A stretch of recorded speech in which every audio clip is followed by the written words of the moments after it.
This is Kelly Wentworth from Survivor San Juan del Sur, and you're about to listen to one of my favorite sources for all things Survivor.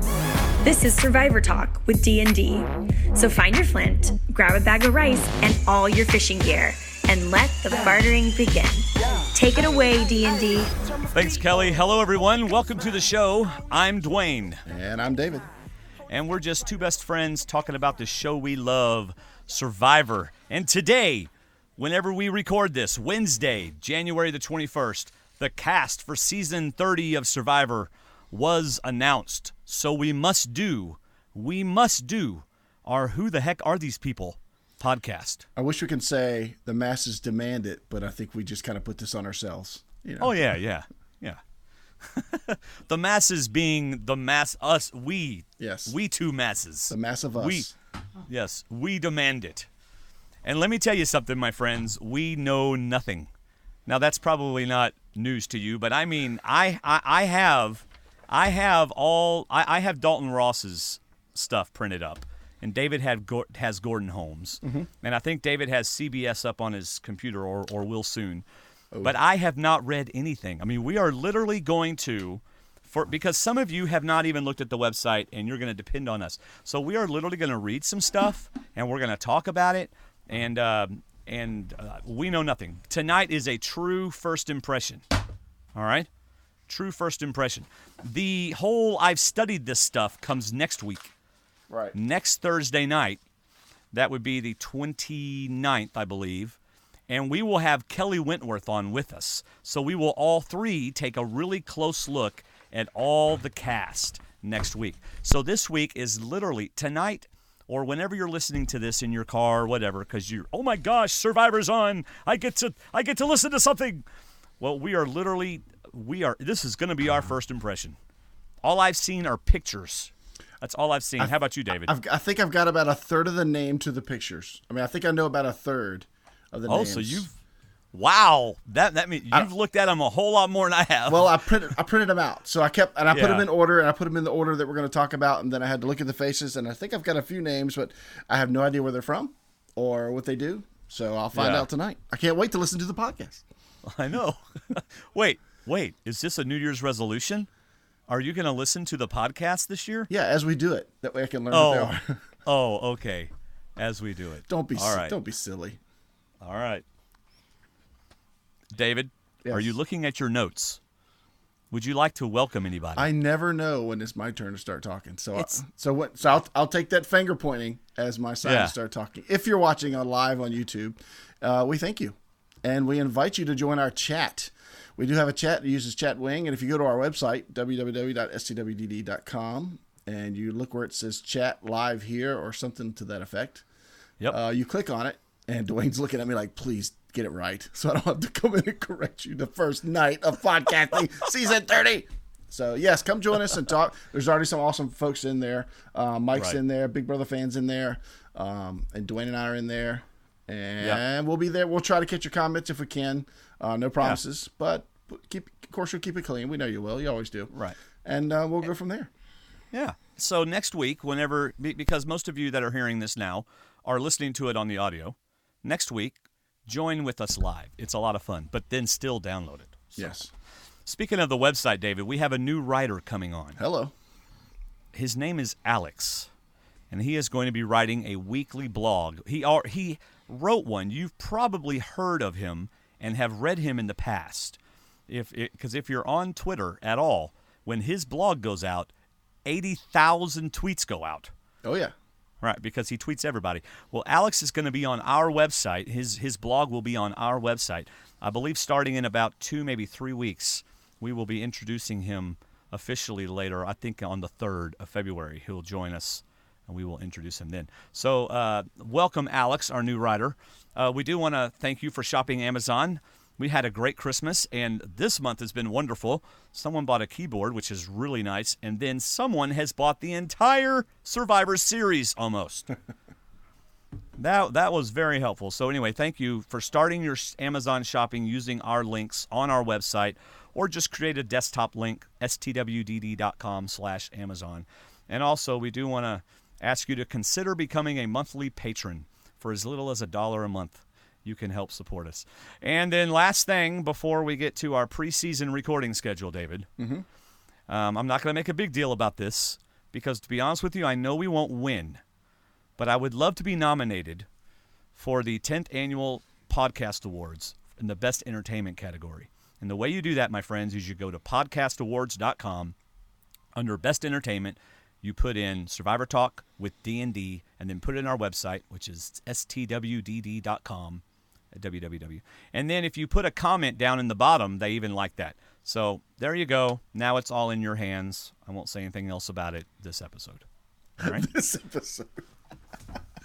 I love it's like the fine print. There you go. Well, I know we're not going to win. I mean, goodness, there's a podcast out there, and the guy's got 36,000 Twitter followers. You know what? I was thinking about this before we got on the air, and you know what? We do win. Every time somebody joins our Facebook group or comments on our Facebook group or sends us a feedback, we win. And that's the only awards I'm worried about, and I love those awards. And today our page was on fire. If you need any links, you can go to all the multiple posts, or you can go to Mike K's one post and get all the links to all the sites, to all the cast bios. That's right. It's on our Facebook group page. You got to go join. Yes, that's right. You can just look up Survivor Talk. We have over 500 members of our Facebook group, David. Yes, we do. Yep. And since it's a closed group, we've probably had 100 try to get in, but they're not real people. So you may be a part of a group that has a whole lot of members, but some of them are selling you glasses, my friends. That's right. They're not real people.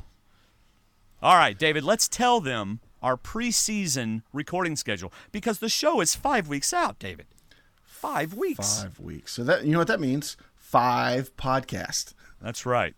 One a week. So we've done our best to stretch them out with a little variety, and we think we've done a pretty good job.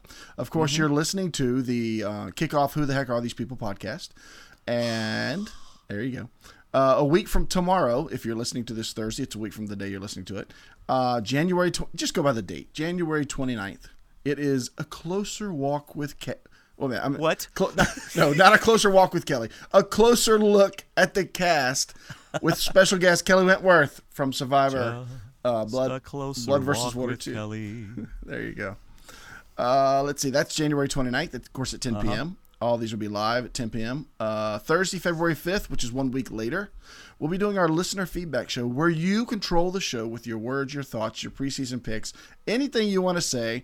For that, you can start sending in feedback now at feedback@survivortalkwithdd.com, or you can use our call-in line, which is on our Facebook, not our Facebook group, our webpage, stwdd.com. We love when y'all call in because you get to put your own voice to your feedback. All the drama, all the emotion, you get to bring it out with your own voice, and then we don't have to read it. So we really like it when you call it in. That is February the 5th. Also on that night, we'll be introducing you to Alex. Funny guy, young guy, very smart guy, and a super fan of Survivor. Yeah. We're going to have to limit him to like 15 minutes, or we'll never get off the air. Yeah, we'll call it the Alex 16 or something. Instead, we got the Baker's Dozen, we'll call it the Alex 16. Yeah.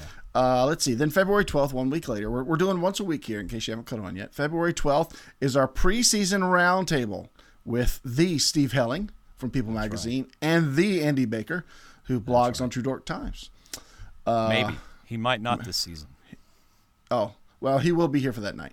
He's working out to do that. That's February 12th. You don't want to miss that preseason roundtable. And you never and we're hoping to get some more people. You never know if somebody else might pull up a chair. You never know. That's okay. This is my segment. It says DJ. I know. I'm sorry. I'm excited. It's been a month. It's only been. Dwaine messaged me today. Do you realize today is a month exactly since our last podcast? I'm like, wait a minute. We're on break. How can we be within a month of our last podcast? So, okay, I'm going to finish up here. Let's see. So, Steve Helling, Andy Baker, and maybe more. Then Thursday, February 19th, our final preseason podcast, the D&D Fantasy Draft. You will not want to miss this. Last year was just a pig to slaughter, and it was awesome. And there was almost a comeback. But it did not happen. And we will possibly have another guest that night. Possibly. It's in the works maybe. But that's Hey, let me tell you something, David. If we do, amazing guest. There you go. Amazing. And that's February 19th, the D&D Fantasy Draft. And we'll also be sharing our points, any ads or additions we've made. We're working with Shayna. And if there's anything new this season, we'll let you know then. And then you can do your draft. And then and that's it. Otherwise, That's right. Why don't you tell them about what we're going to be doing during the season? All right, this is the last thing, and then we're going to get to the people, I promise. But we got to get all this stuff out of the way. This season, we're going to change our podcasting schedule a little bit. All right? We are going to podcast on Thursday night, just like we normally do. But it's not going to be a recap episode. We're not going to talk from the beginning of the show to the end of the show. David and I are going to have several topics from the show. We're going to hey, what did you think about this? Or what did you think about how they did this? And we're going to talk about the show. All right? So it's going to be a discussion and feedback show. Which means... Yeah, kind of a topical conversation and... Yes, and feedback. So a lot of our discussion will also come from your feedback. David and I will start the show with our talking about different topics and things, and we'll end the show with your feedback. That means you have less than 24 hours to send in feedback. So yeah, we may not have as many feedback as we normally have, but then again, you might come through and do that, all right? So Wednesday night, you watch the episode, you send in your feedback if you want to be on the discussion and feedback show, and we're not going to call it that, but that's what it is. And we're going to record one night a week, all right? And we think it's going to be a really neat show. We're not going to try to limit it to an hour or anything like that. We're going to let it go, and we're going to have a good time with it, and it's going to be a good quality show. Every once in a while, maybe 3 to 4 times during the season, we'll have a special edition on a Sunday night. And that will be a special guest coming in to talk about a special topic or something like that. But we're not going to record every Sunday night. And just to be completely honest with you, if you're on our Facebook group, you've already seen this. This little hobby of ours, we have allowed it to become more of a job than a hobby, and we need to cut back just a little bit as far as time of recording and for me, post-production and stuff. And we just, we have some other priorities like wives and kids. So, but we think you're going to really enjoy our Thursday podcast. So we're going to try it this season and see what you think. And if you're sitting there thinking, but guys, I need days to come up with my incredible feedback. I need time. I can't do it in 24 hours. Do what we do. Start with your initial reaction from the show and work from there. And I guarantee you will come up with a great feedback from your initial reaction. Yep. And that's also what our Facebook group is for. Mm-hmm. There you go. All right, let's look at this cast, David. Is that what we're doing? Let's look at it. Okay. Yeah. We're going to start with the no-collar tribe. So if you're not familiar with what's going on this season, they have divided the survivors, the 18 survivors, into 3 tribes: a no-collar tribe, a blue-collar tribe, and a white-collar tribe. All right?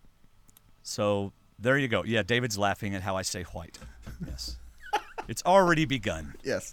But you know what? I've made a decision. I've committed to the decision. I'm locked into it. And I think I've made the decision that you're going to pronounce all 3 tribe names. Well, I don't have their tribe names down here, so What? it doesn't matter. Okay. Oh, wait. Yeah, I do. Okay. You Well, first we have... Well, yeah, I will, because I'm the first one for every single tribe. And I don't like pronouncing those names. I'd rather you do it first. We're going to start with the no-collar tribe. All right? Now, before you do, and you're going to tell them what the name is, the average age of this tribe, this is the youngest tribe on average. It's 32.7. These are the according to the ages that were dropped on CBS's website, cbs.com. So that's where I got the ages from. So first we have Jen Brown. She's 22. She's a blonde, Caucasian young lady. In case you're listening to us, you don't know who she is. That's her. Are you going to put up pictures while doing this? No, I'm not. Okay, I know. I'm just kidding. No. So she is in the no-collar tribe, the Nargarote tribe. There you go. The Nargarote tribe. She lives in Long Beach, California. Big surprise. California. Mm-hmm. She's a sailing instructor. So why is she in no collar if she's a sailing instructor? She has a job. It's because of the way she lives, I guess. Okay, her personal claim to fame, David. Are you ready for this? Mm-hmm. Traveling the world solo on a whim. That's kind of a big deal. That is kind of a big deal. So, I mean, I wonder if that means she got on a sailboat and sailed around the world by herself. Well, that's what that would mean, but if you travel solo. Well, maybe. Yeah. All right. Inspiration in life, David. This is very important for Jen Brown. My father, he's 58 and still runs 15 miles a day. He was a fighter pilot for 20 years and is the most genuinely kind and caring person I know. He did an absolutely amazing job raising his kids, if she does say so herself. And I couldn't imagine life without him. Well, that's pretty cool. Her fathers are inspirational. Pet peeves. Oh, these are always good. Pet peeves. By the way, I'm using Dalton Ross's site. By the way. Sleeping with sleeves or socks on. Well, let me tell you what, Jen. It's going to get cold out there, and you're probably going to be wearing long sleeves and socks. Yep. But you know what? I hate sleeping with sleeves and socks on in a bed. And that's what she's talking about, because you just don't get the softness of the sheets on your feet. And what happens is, like, you turn, and all the sheets come with you. Right? Yeah, exactly. Or else either that or your sleeve starts going up your arm, your sock starts coming off your foot, and it just interrupts your sleep.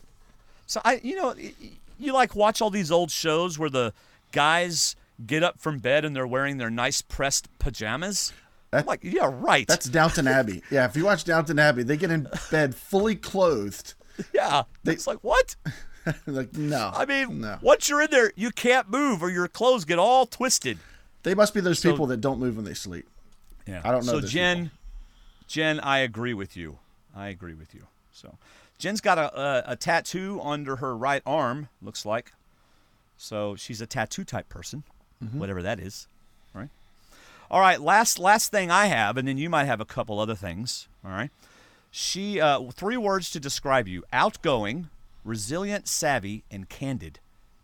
Candid could get her in trouble, but really, I'll know more whenever I watch her video. Yeah. But based on this alone, without hearing anything that you're going to add, I kind of like Jen.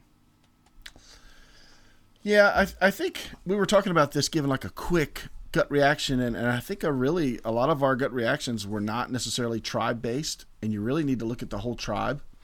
Yeah, which I can't because I don't know them all yet. I don't either. So we'll do more of that next week with Kelly, because she told us she's already studying. She's already got her documents prepared. I asked if I could copy. She said no. But anyway, I liked what she said about the reason for being on. I've wanted to be on the show since I watched the first season in 3rd grade. Ooh, I would absolutely like kill it in the game, and I could use the bucks. So, dude, I love that answer. I do too. That was the main thing I pulled. You got everything else covered. But I gotta put a check mark on her. Yeah, I like that. But I can't. She's a merge girl right there. I'm gonna call her a merge girl. Yeah, I want to see the video. I'm seeing earlier merge, but I have no idea. I have no. Yeah. Hey, these are first impressions. Exactly. I mean, I haven't watched videos. I haven't read anybody's blogs. Nothing. Right. But that's the fun of it. Exactly. All right, David's going to introduce the next young lady. I believe it's pronounced Haley, Hali, Haley Ford. She's 25 from San Francisco, California. See a theme here. She is a law student. Probably from the same bar. West Coast, there you go. Her personal claim to fame is catching a huge wave last summer. Is that Kauai? Kauai? I'm not sure. Kauai, yeah. Okay. Ooh, that was good. Or Kauai. Kauai. There you go. Sounds good, too. She's into surfing, jiu-jitsu, motorcycles, and whatever comes my way. She sounds kind of outdoorsy. Wait. She's into what? Surfing, jiu-jitsu, motorcycles, and whatever comes my way. Whoa, this is an outdoor girl. That's what I'm saying. It's like a tomboy. That's what I'm talking about. Outdoor tomboy. Yeah. Okay, gotta write that down. Her pet peeves are not maximizing time and resources. So wasteful people. I kind of like that, too. Her 3 words to describe her are tenacious, free, and focused. Yeah, well, that sounds about right for an outdoors tomboy. She says she's most like Parvati because she is fun and vivacious, but more than meets the eye. Yeah. Did you see her occupation? I got law student, yeah. Oh, yeah, okay. I didn't hear you say that. Yeah. I'm sorry. Yeah. What about her inspiration in life? Do you have that on yours? Nope, I do not have that. Oh, would you like for me to share her inspiration? Only if it's inspiring. Well, I don't know. I haven't read it. Oh. Clara S. Foltz. Exactly. She's mine, too. Oh, come on, David. Who? You're supposed to laugh. Way to be there for me, David. Okay, first female lawyer on the West Coast and inventor of public defense. Wow, that's pretty incredible. Yeah. I admire her for trailblazing approach I admire her trailblazing approach to law and life. My law school, UC Hastings, refused to admit her based on sex, so she sued them and graduated at the top of her class while raising 5 children. That is a pretty good inspiration in life. That's a very good inspiration in life. I got to tell you something. I'm going to give Hallie Ford jury, if not, final 3. This girl's going a long way. Well, I don't see anything Survivor related. Now, this is just on the short Gordon Holmes bio. Right. Reason for being on, it's the ultimate personal challenge and something to tell the grandkids. She grabs everything by the horns and don't let go until I get what I want. Survivor will be no different. It could be one of those people that doesn't know much about the game but could do well because she's outdoorsy. You're right. Well, yeah. Well, how hard is it to learn while you're out there? Hey, you got the producers helping you. If Keith can do it, Yeah, come on. All right, let's move on. Hey, it's my turn. I get the first guy, Joe Anglim. Okay. He'll be angling for... Just kidding. Joe Anglim. This guy looks like a surfer dude. Of course, he is wearing a bathing suit, so... He's a muscle-built guy, curly hair. Since y'all... Oh, by the way, Haley was just a brunette, fit young lady. All right, here we go. Joe Anglim. He is 25 years old. He is part of the Nargarote tribe. There you go. I feel like you last season. From Scottsdale, Arizona. Something tells me he might have applied for this because I don't think very many CBS people spend time in Arizona. So he is a jewelry designer.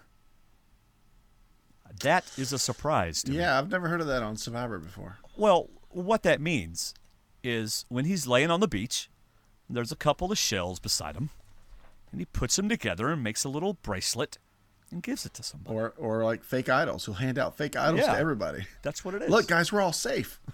Yeah, look. No, I have no idea what it means. Personal claim to fame. By the way, his is the longest on Dalton Ross. Mm-hmm. By the way. I am most proud of winning a state championship for basketball my senior year of high school. In college, I played indoor volleyball at Northern Arizona University. After 4 years of being self-coached and self-funded, we upset the number 1 team in the nation in the finals of a Vegas tournament. Well, that's pretty cool. That is pretty awesome. Now, the question, though, is, was he an active starter on his basketball team, or was he like me and sat at the end and every once in a while I got to take off the shooting shirt? That's an excellent question. That's a very good question. It's like the kicker gets to wear a Super Bowl ring, but hey. That's right. That's good. That's a good point. That's a good point. He doesn't list his points per game, so you never know. That's right. He didn't say for getting a hat trick. All right, anyway. Inspiration in life, my dad. My whole life, he was incredibly hard on me and always pushing me to become better at everything I did. He grew up very poor and in a large family in which he endured a lot of hardships. Through the pain and sadness of divorce, this guy's writing a book. Oh, yeah. This is the longest bio I probably have. Yeah. Chapter 2. This is like a Lou Eaton feedback. Yeah, really. Through the pain and sadness of divorce, family tragedies, and death of loved ones, he was still able to keep faith and carry on. That is pretty cool, by the way. He has been an amazing father and role model to me and my sisters, and he is a loyal, hardworking husband who puts others before himself. I've always looked up to him, and I hope that I can be as strong, loving, and fearless as he is when I become a husband and father. Okay, I know I'm joking on him, but that is a great inspiration in life right there. Well, you know what? As you're reading that, and I'm looking at these long answers, I really like long answers when it comes to filling out a questionnaire for Survivor, because it means you're putting a lot of thought into it. Right. And I don't have the personal inspiration, but the only thing that's short is the 3 words to describe him. Everything else is long, thought out, and just explains a lot, which I wonder if that's going to be part of his personality, is that he's very easy to talk to, and he doesn't mind talking and sharing things, and which could be good. Yeah. All right, Joe Anglim. More. There's some pet peeves, and he has a whole paragraph. Yes, this is a paragraph. Yes, that's what everything's a paragraph except for the 3 words. By the way, in our chat room, Mike Razor has brought up a very good point about Haley Ford. Because this is the no-collar tribe, right? This is the free spirits tribe. Yeah. And he's like, this girl's a law student. She's going to have a hard time fitting in with all these free spirits. I agree. Anyway, now back to Joe in his paragraph of pet peeves. Bad hygiene, rude, inconsiderate people, that person that really nasty coffee breath who has no idea what personal space is. Hey, we know somebody who doesn't know what personal space is, don't we, David? Yes, but moving on. When the last person to use the bathroom doesn't replace the empty toilet paper roll, well, you won't have that problem. plenty of water. That's right. Out there, my friend. And when someone is telling a story and every word is like, oh boy, and he's on this tribe, this should be fun. Yeah, exactly. Wow.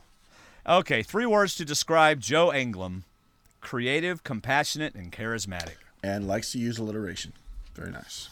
Yeah, I don't know. Well, did you have anything extra on yours? He compares himself to Malcolm and Ozzy. Why will he be the sole survivor? With every season I watch, I can't help but imagine that I'm actually in the game playing. My brain goes into game strategy mode as I put myself in the shoes of the current contestants and analyze how I would deal, yada, yada, yada. That's a third of the paragraph. That's not even the whole paragraph. Okay, so you've already tired of reading. I like his answers. I like that they're long. I like his personality, and it's gonna be with this tribe. He's, like you said, it's a free spirit tribe, and he might fit in with that. He's very outdoorsy. Talked about all the stuff that he likes to be outdoors and do. It's gonna be a fitting in thing. And he could be good in challenges, which could help him. Right. I don't think he'd be an early boot because of his athleticism. So certainly agree. Yeah, I agree there. Yeah. And then if he makes some good friends, he could make it a long way. So I'm going to say merge/jury. Like middle to late game. I concur.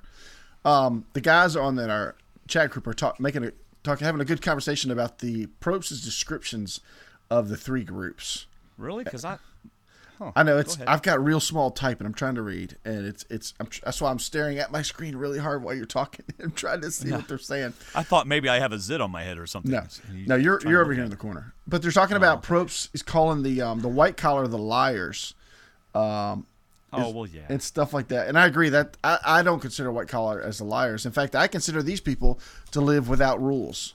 You know, they're not worried about the rules. They just going to do what they got to do to get by. So I'm looking for the competitive people in this free spirit group. Okay, I did read a little bit. I started to read Steve Helling's article, but I was too busy at work doing other stuff, so I couldn't finish it. But I do remember, I think it was him. Anyway, I remember Probst saying something about, well, of course they're going to lie. Everybody's going to lie. It's part of the game. Right. Right. So, I mean, he wasn't particularly calling them liars and no one else liars. He was saying everybody in the game is a liar, and that's how it's gameplay. Yeah. Yeah, he was talking about them at the time, but he did say everybody. But at the same time, this could be another one of those things where they found 18 people, found a way to divide them, and why would we expect these people to play as their nature once they get into a game like this? Right. You know, of all things, we expect them not to play in their nature. Right. I believe they did do this as hey, we have 18 people here, and we can divide them into 3 tribes. I'm pretty sure you and I have heard that that's how it was done. Oh, the twist first? That they did the same thing that they did with Blood, Brawn, Beauty. Brain, Brawn. They saw their whatever. They saw their 18 people and thought, oh, wait, we have 3 natural tribes here, even though they have law students in the no collar. Yeah. Oh, yeah. So your next guy, Vince Sly, this guy really, he's the one that they looked at and went, I wonder if we could come up with a no collar. Because he looks like a free spirit right here. He is, like you said, Vince Sly. He's 32 from Santa Monica, California. In case you haven't guessed yet, we're doing these in age order, youngest to oldest. His occupation is a coconut vendor. What? Yeah. Wait. So is he going to stockpile his himself while he's on the island? Wait a second. What? Coconuts grow on trees. On his trees. And they're all over the place. They're all his trees. He's like, get away from that tree. That's right. If he gets them all first, he gets all the coconuts. All right. Well, he's a coconut vendor. His personal claim to fame is traveling through 39 countries, all done on a whim, his wit, and his self-actualization. Okay. His hobbies are dancing, storytelling, and art of all kinds. Dancing, storytelling, and art. Okay. Now, to me, just looking at Vince has a look. He's the guy with the long hair to one side, which could go everywhere. Yes. I think he even says that he needs a hair thing, a tie, because it will go in his face. But looking at him, he's one of those people that could be funny and fit in, or he could be a little attitudinal and arrogant. He strikes me as one or the other. But what really scares me is that one of his pet peeves is snoring. And in one of his bios, it said kill snorers. So wow, he would be my first vote out, because I would not make it if he's going to start killing the snoring people. Yeah. His pet peeves are snoring, people who are lazy, passive and entitled, also junk stuck in my teeth. Now, but see, when I heard no collar, free spirit, I didn't think of the hardest working people in the world. I just thought of people that did things on a whim like he does, and that's kind of passive. Could be lazy, but I understand that. Well, I don't know. I mean, he does own a coconut stand. Well, it didn't say stand, it just says a vendor. They could just sit in the back of his true. He's freewheeling truck. So no, he probably, I don't know what. A vendor is someone who sets up in the middle of the mall or sets up on the beach and sells stuff to you. So he probably owns his own coconut vending. Could be a machine. Apparatus. No, it's not a machine. Vending machine. The problem is they don't come out to shoot at the bottom because they're too big. So let's see. 3 words to describe them are magnetic, unconventional, and intelligent. So if the immunity necklace has metal on it, this guy's in trouble. Exactly. He won't be able to hide it because it'll be just stuck to him and everybody will see it. That's the hidden immunity. I got you. Unconventional and intelligent. He really strikes me as a very eccentric guy. Yes. I mean, I'll be honest. You wear your hair that way because you want to be noticed, in my opinion. It's just one of those standout things. I don't think he's going to be quiet. I don't think he's going to be shy. It doesn't mean he's going to be arrogant or a jerk or anything. It just means he's there, And I almost feel like he's going to be one of those guys that doesn't care what anybody thinks. He's just his own little person in his own little world. And, just kind of out there on his own. He's going to be the guy that hangs around by himself and does and plays with coconuts. Well, I think it's a coin flip thing. Either, obviously, he's going to be that guy and probably be first voted out, or he's going to be funny and fit right in if he sees how the game goes. If he's as intelligent as he says, he could fit right in. But okay, look at Joe and look at Vince. Which one looks like he's more funny? Joe does. Joe's got that smile. Vince doesn't have that smile. He's got kind of like that. That's another thing. I don't remember Vince smiling a whole lot. I did notice that too, and I agree. You're right. That's not an approachable person necessarily. Well, I don't know. He says he's flirty and uses his appeal like Parvati. He also has a bit of Coach and Fabio. Okay. Exactly. All right. This is going to be a fun guy to watch. For the first couple episodes. Yeah. His reason is possibly the greatest challenge I'll ever face in life. And yes, $1 million is a plus. He says a win because he can find a way to connect with almost anyone. He's fit in body and mind. The challenges will be fun. Okay. All right. Well, there you go. Exactly. I'm thinking early to middle for him. Yeah. I'm early middle. And apparently he's a Dave Matthews fan. Oh. No. Is that his inspiration? Look at his tattoo on his belly. It looks like the Dave Matthews thing you see on people's cars. I don't know the Dave Matthews symbol. Sorry. What? Yes, you do. Look at it. I'm not a Matthews fan. Sorry. I don't know the symbol. Now I do. Thanks.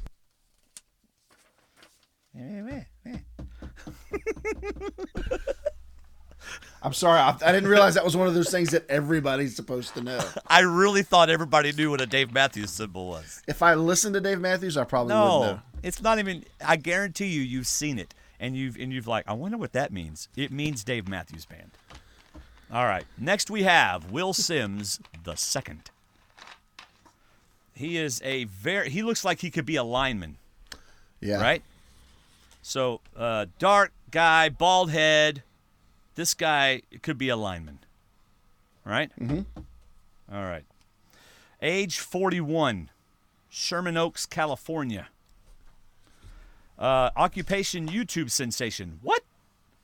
Now I got to go look him up. I didn't on purpose. When I printed out his bio, I saw that. I said, hey, there's what I'm going to be watching this week. So I look forward to seeing him on YouTube.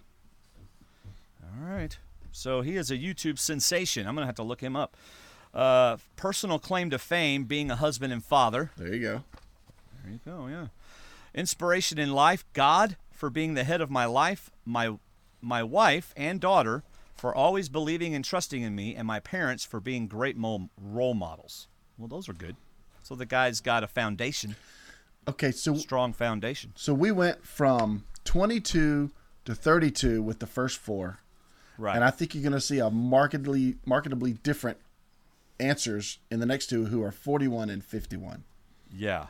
Yeah. Well, they're automatically these last two are going to be they're going to be the ones on the first day that are at the fire by themselves while the rest are out in the ocean talking about ocean stuff. You know what I mean? Yeah. I could see Will, but I think Nina's going to find a place. But go ahead. We'll finish Will first. Anyway, all right. Pet peeves: people who can't admit when they are wrong. Oh, that'll be funny, Will. And people who don't tip. Yep. Okay. And then 3 words to describe you: funny, loyal, and caring. If this guy is one of those big funny guys that people like to be around, always has a smile on his face, and is just one of those kind of guys, I think he might fit in really well. Yeah. But what else do you have? Because you have more info on him. Survivor contestant he's most like is Earl, and that's it. Just one word. Reason for being on is money. And more money. Right. And he says no one will be able to outplay his social game. It's probably the shortest, as you can see, the shortest bio that we Yes. have of all of them. My printer even said, do you want me to use some of this page for Joe's bio? I said, no, just one per page. Very nice. I David, like him. very I nice. just hope he fits in. Because looking at those first 4, I hope he's able to fit in, using that social charm. But then again, if he's smart and somebody else sticks out in the wrong way, that would be in his favor. Yeah. Mike Razor in our chat room says, I'm worried about Will. He described himself as loyal, and that rarely works out in Survivor. Yeah, exactly. Get you in trouble. Yeah. Kathy, chill out. All right, there. I said it. I love her post. Can I read it? Yeah, well, you don't know. You don't need to read it. Kathy just needs go to our live chat if you want to read Kathy's post. Kathy just needs to chill out, you know? All right. So anything else on Will Sims the second? I'm getting a good vibe on him. I kind of like him. I think we covered everything. Yeah, I'm going to say merge to late. Yeah, really. I'm going to say merge to late for him. Because of the youngness of this tribe, I'm going to say early to merge. Right now, I'm going to say early to merge.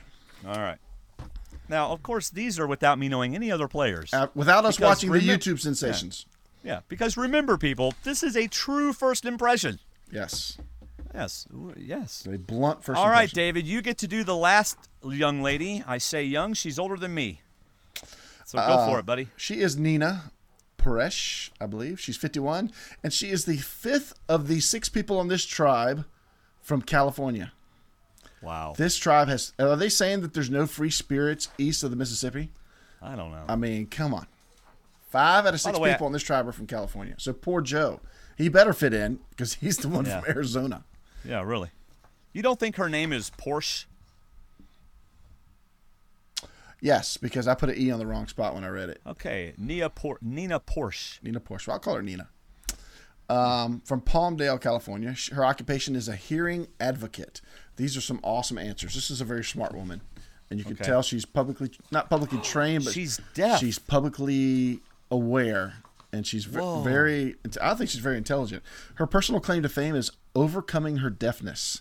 At no point did I let it rule my life. I did not let it bring me down. I have been able to educate people about is it cochlear implant. Yeah, the cochlear implant. I am very proud to say that I have inspired people to not let life's unexpectedness beat them up, to find the positive, and to live life like there's no tomorrow. I really like this woman. Oh, man, And I like her. I know. I all I read was Overcoming My Deafness when I printed it out, and I'm like, oh, I'm going to like this bio.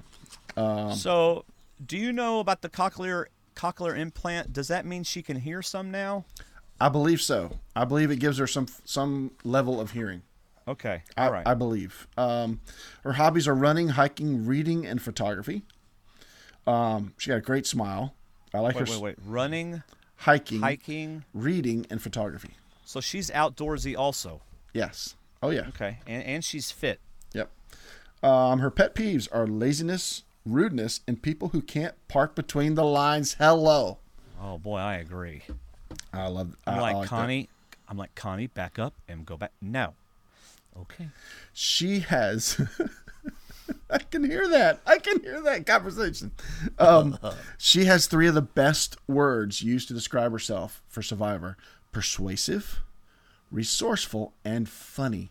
Oh my gosh. People like to be around funny people. You and I like each other because we make each other laugh. Not always for good reasons, but we make each other. Because, of course, when you're in pain, I laugh and it kills me. But I love that's why we can get along so well. But I love those 3 words. I'm telling you, the more I read about Nina, the more I like her. Oh, man, yeah. She's I would say that I can relate to Tina Weston because she played the game how I would, strategically and with integrity. She's also physically fit, active, and enjoys adventure much like myself. All that's about Tina. Her primary motivation for being on would be for the $1 million. I'd buy my parents first-class tickets to Japan. My second motivation would be for the adventure and to be able to show people that you can overcome anything life throws at you. I would love for more people to know about the cochlear implant. To me, she's one of those people that if she faces something that's going to get her out of the game, she's going to do whatever it takes to get back into it. Yeah. I just get that impression from her. I hope she fits into the tribe well. Yeah. I hope the tribe does well for her, but I just like her. She seems very likable. Yeah. This girl is not quitting. No, absolutely not. There's no Julie in her. All right. And she has an advantage because while she's 51, she has a unique quality about her in that she's deaf with a cochlear implant. Is it cochlear or cochlear? I think it's cochlear. I can't. Oh, yeah, with the cochlear implant. So they're automatically going to want to know about that, and they're going to want to talk. So they're automatically going to bond. Mm-hmm. You know, she has that advantage of having something that people are going to want to bond with her about. Yeah, I like it. And I may be getting too deep in her, but I love persuasiveness. And for her in her profession, she's got to get people to listen to what she wants to tell them. You know, it's not a matter of thanks. I'm sorry about your deafness. Go on from there. She's got to get people to listen and understand, and that's going to be a great attribute playing Survivor. Yeah. So I really like her. I'm going to say middle to deep. Yeah, absolutely. Her inspiration in life is her mom. She said her mom moved to the U.S. after marrying my dad and giving birth to me. It wasn't a dream of hers to move to the U.S., but she fell in love and made the ultimate sacrifice. Moving to the U.S. was an ultimate sacrifice. Upon moving here, she took English lessons and got her citizenship. Moving here did not come easy.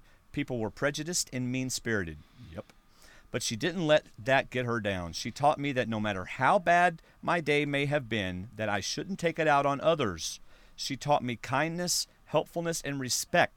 This woman, she has, I like. I hope she's a featured guest on the D&D show. Sounds like somebody I'd really like to talk to. So that's the no-collar tribe. So what do we think about the no-collar tribe? They're West Coasters, for the most part. Okay, you got 3 women, 3 guys.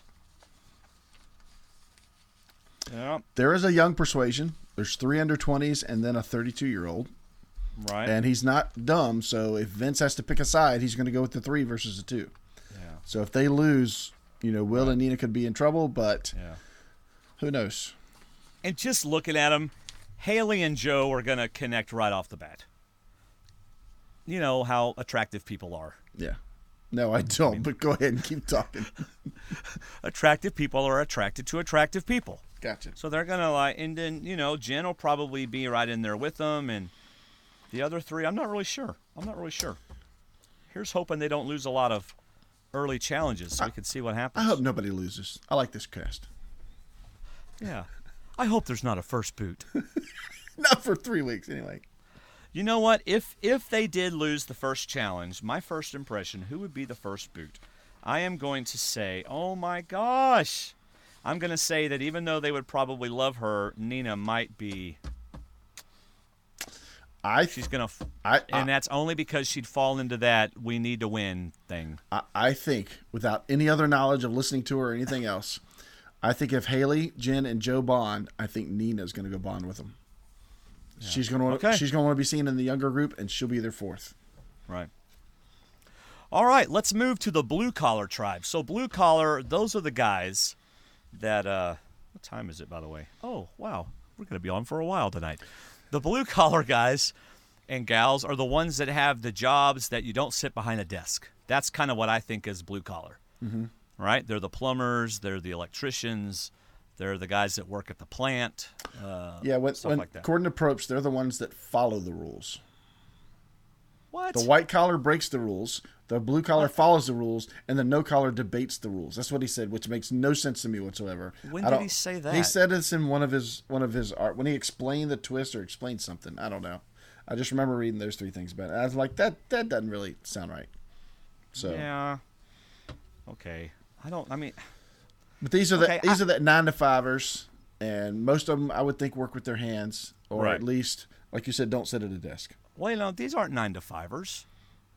These are first, second, third shift guys. Shift people. Excuse me. I'm sorry. They're shift workers. Well, behind the desk is 9-to-5ers, right? I mean, I'm just clarifying. Oh, bank tellers are 9-to-5ers. Yeah. Okay. All right. So let's look at Rodney Lavoie Jr. He's kind of a Russell Hantz lookalike kind of guy. Tats, strong, big guy. Like, not just well fit, but bulky, right? Light-skinned. I pictured a cross between Garrett and Tony, because Garrett with the build, but Tony with the extra build. Right. So, light-skinned kind of guy. Sorry, y'all.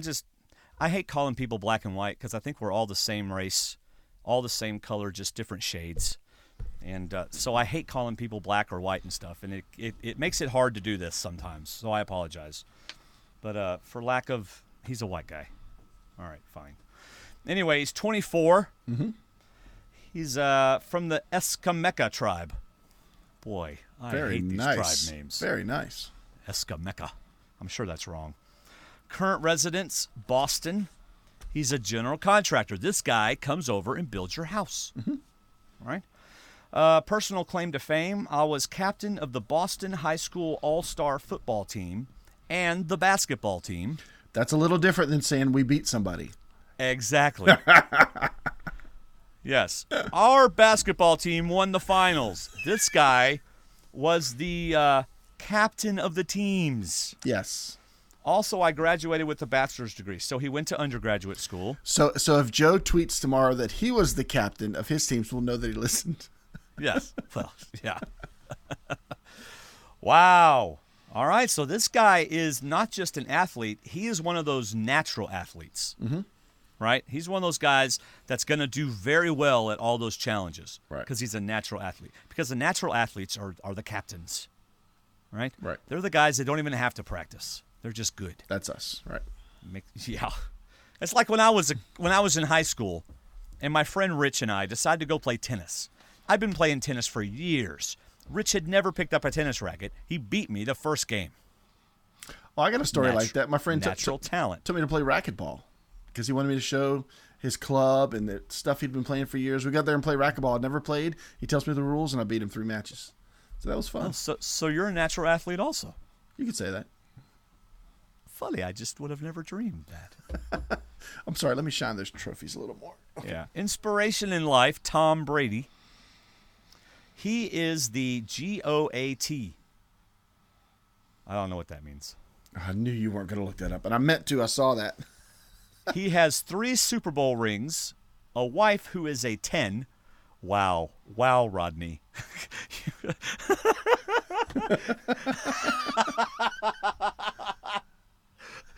By inspiration in life, because his wife is hot.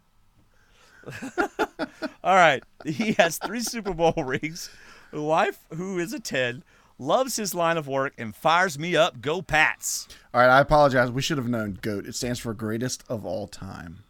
Okay, how should I have known GOAT? I have not looked at these. How was I going to know Dave Matthews' symbol? Because that's everywhere, David. No, it's not. Not just me. Yes, it is. I'm going to show you it, and you're going to be like, I can't believe I didn't know that. All right, anyway. I'm pet not going to peeves. say it like that. Pet peeves. Yes. When guys take kissy face selfies on social media and poor driving etiquette. Okay, is there a chance that this guy is a misogynistic kind of guy? A little intolerant. Yeah, I can. Well, I mean, misogynistic meaning girls, Yeah. they're just hot 10s. I'm not. That's a girly thing to do. I'm not Men getting a don't late. do that kind of stuff. I'm not getting a late game vibe here. Yeah, I'm not either. No, early to merge. Since I'm not doing like only early. All right, so what do you have that I didn't have? Well, his reason for being on is to show the world that he's the total package. He's not just an athlete or hustler, but I can beat out everyone for the million. I'm sorry, I thought of Garrett when I was reading all this. Oh, my gosh. If Rodney poses in the grass to do his confessional. Oh, man. Well, look at his pose here. I know. When I looked at the this. picture, I thought Garrett. I'm sorry, Rodney, and I hope I'm wrong. But it just, while he'll be the sole survivor with his smarts, athletic ability, hustle like a salesman, and personality, I think I can make it, baby. So maybe he's got a little Tony in him. Who knows? No. No. Okay, early to merge for Rodney. Sorry. Yeah, sometimes those natural athletes, they don't have the brains to go with it. I could be wrong. What are you trying to say about us natural athletes? I'm trying to say you don't have. I don't pronounce who knows? words very well.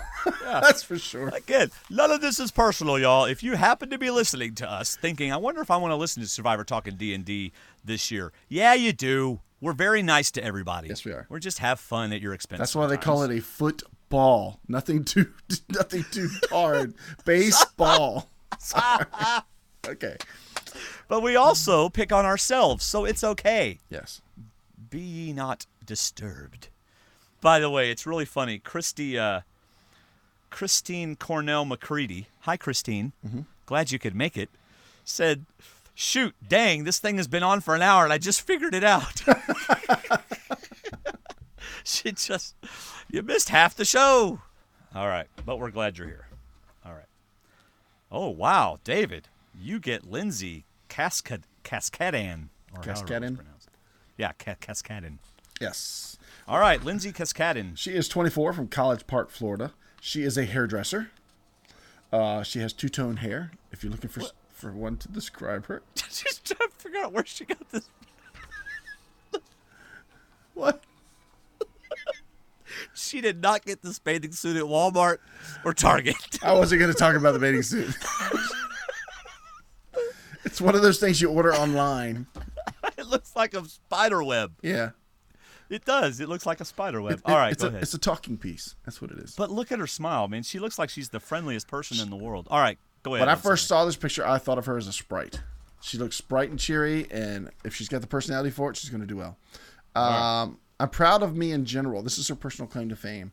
I think building a human being is a pretty cool landmark. I'm proud of the fitness competition I've won. Hello. I'm proud of the success I have built in my career. I'm just proud. She's a hairdresser. Okay. But that's pretty neat because a lot of people aren't necessarily happy with what they've done out of their lives. Yeah. So this I mean, is the kind of yeah, self-actualization. Well, this is the kind of girl that you can't make her feel bad about herself. Right. Hey, I'm proud of who I am. I love who I am. And as a hairdresser, this woman knows how to talk to people. Yep. All right, go ahead. And cut their hair. Go ahead. And listen, yeah. Hobbies are working out, cooking, and anything artistic. Her pet peeves are know-it-alls, people that talk too much, laziness, annoying accents, people who push their beliefs on people. Okay. She is crazy, competitive, and quirky. But can I say something about the pet peeves real quick? Oh, yeah. Your pet peeve is annoying accents? Okay, go on. What's an annoying accent? I mean, an accent's an accent. That's so subjective, So you're going to be upset with me or be irritated because you don't like my accent. That's like saying one of my pet peeves is an annoying color. Yeah. Just because it is. One of my pet peeves is when people wear red. Or people who are bald. People that can't grow hair. Yeah. That's right. Because I can't cut it. All right, anyway. She says she is most like Sierra from Blood vs. Water because she's a Really? young mom, a hairstylist, and I think she made big moves when it mattered most. Okay, that's the first person I've heard talk about making big moves. Yeah. So the fact that she's aware of that is awesome. She's hardworking and competitive. I'm all that plus strength. So she's claiming she's going to be a challenge threat. Awesome. Yeah, cool. I want to be on the show because I want to win. And so does everybody else. That's what we want from Castaways. We want them to be on the show because they want to win. I want to show America that you can't judge a book by its cover. I want to have the time of my life. She kind of reminds me of Lindsay in the description from last year, or from Kagayan, but not necessarily the personality. All right. She says she'll win because she is the perfect storm of smart, strategic, and strong. I'm well-versed in people-pleasing when I need to. I'm tough as nails, and people will underestimate me. Yeah. She's definitely confident. Yeah. Confident in herself. But that's good. I like that. Yeah. She also apparently has a low tolerance for pain. Ooh. Because if you get tattoos like that, that hurts. I mean a high tolerance for pain. Yeah, that's what I meant. Oh, I was about to say, if she gets a hangnail, you're saying she's quitting? No. She has a high tolerance for pain. Yes. Sorry, yeah. Gotcha. So, anyway, but I love her smile. She just looks like the kind of person that's happy all the time. Yeah, she looks like somebody that's going to fit in. I think she's one of those that seems like she's going to do what she has to. I mean, you can watch previous seasons and see when people don't go collect wood and it just doesn't work. You know, you can't let people bother you. And I'm just hoping she's not going to be one of those. Yeah, I'm going to say middle. I'll say middle. Middle to late. I guess middle to late. I'm not keeping track of how many people I've done. Did you say did you do the 3 words to describe you? Mm-hmm. Okay, good. Yep. All right. Anything else about Lindsay? Great Cascaden? smile. Great smile. No, it's Cascaden. Cascaden. That's it. Lindsay Cascaden, because the emphasis is on the second syllable. Mm-hmm. All right. What did you say? I was pronouncing her name. Nothing, just great smile. Oh, yeah. Sometimes that's what you need. Yeah. That's one thing you don't see. Like I said, you want people that you want to hang around with. You want people that, I mean, if you're looking at 2 people, who do you want to be with for another 3 days? And somebody that smiles a lot is somebody that you'd rather hang around with than somebody that doesn't. Right. Okay. I'm done Next we have Sierra Dawn Thomas. Mm-hmm. She's 27. She is from Roy, Utah. I didn't know anybody lived in Utah. I didn't never heard of Roy. Just kidding. I got family in Utah, but otherwise I understand what you're saying. People live in Utah? Live in Utah? What? Really? That's wrong. I know, I'm kidding. Personal claimed, she's a barrel racer. Dude, she's a cowgirl. Yeah. Yeah. Okay. All right. Whew. I was the national champion barrel racer and all-around cowgirl in high school rodeo and also a national champion in college rodeo rankings. Oh, I like Sierra. Sierra Dawn. Are there horse challenges in Survivor? I don't know. Okay. Just thought I'd ask. Inspiration in life. I just can't pick one. But my mom and dad are my heroes because they have been through so much, and through it all, they stay positive. They are my main support system, and I wouldn't have accomplished what I have if it wasn't for them. Okay. That's kind of a pat answer, you think? Or do you think they really are? It just kind of sounds to me like I don't really have a hero, so I'll say my mom and dad. Yeah, like a close family answer. Yeah. But again, I've actually, it's the first time I've seen this or read it. So yeah. Pet peeves. Being late because it is so disrespectful. You know what, Sierra? I like you. I agree. I hate being late. Oh, I do too. That's why I show up at the movie 30 minutes early. But anyway. When people loudly chew their food. Amen. That's my second one. Golly, Sierra. And underachievers. At least give it a try. An honest try. Okay, sometimes I'm an underachiever, so I can't click that one. 2 out of 3 ain't bad, though. And she is competitive, athletic, and outgoing. Oh, gosh, I like her. Merge to late. I'm sure you've got more stuff on yours, but I like her. Well, she lists Parvati, so Connie. that gives me pause. My first reaction is early to merge. What? Why? I don't know. I haven't seen the video. I want to hear her talk. I want to see how she presents herself. I'm not sold yet just on this that she's going to be,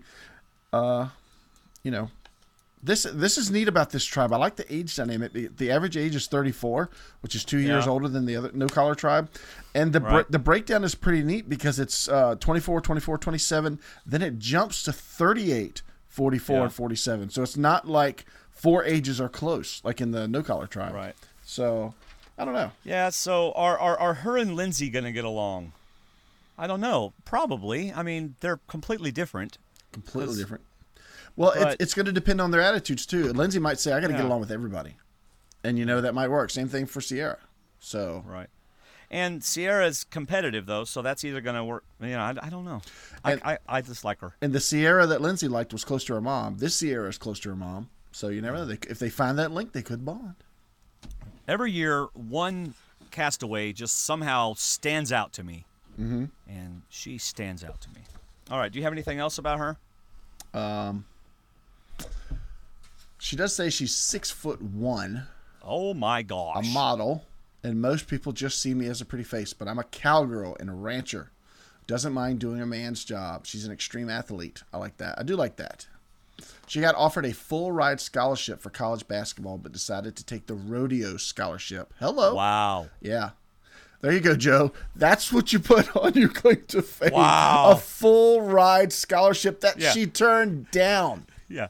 I was on the team. That got the scholarship. This girl, she got the scholarship, buddy. Two guys on my team got scholarships. That's how good we were. Oh, David is gone. David is frozen in a quite hilarious. So are you. Oh, he's back. I wonder if you were frozen. Ooh, they might have heard me and not you. That'd have been a treat. I am a. Hold on. What else you got about Sierra? Something just caught my attention. I am a college student who's going to school for a master's in criminal justice with an emphasis on corrections. That's my major, was criminal justice. Hello, my new friend. David's in love. I believe in strategizing. I'm not afraid to push myself mentally and physically. Well, we'll see on Survivor. I mean, she's very likable. I like a lot of her stuff. I mean, 2 out of 3 pet peeves. So that's good. I don't know. I want to see the video. This is our model, so I want to see how she presents herself. Oh yeah, absolutely.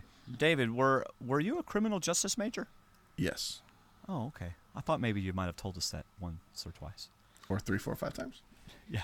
Okay.